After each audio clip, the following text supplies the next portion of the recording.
Ano masabi mo, Mick?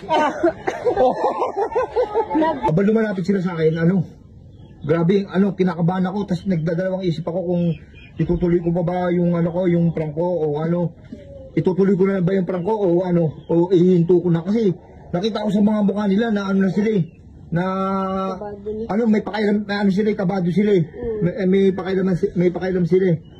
Ngayon inisip ko na nung natawa si Diding, yung nagka-camera, ayan, pakita mo si Diding.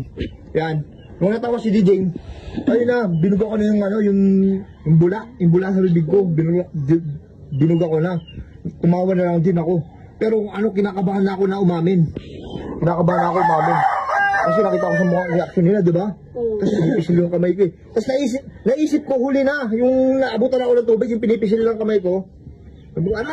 Dapat nung pinisil yung kamay ko, dapat sumigaw na ako, prank lang to, huwag niyo akong pisilin. Kaya lang, andun ayun na, sa mga na-prank, sorry.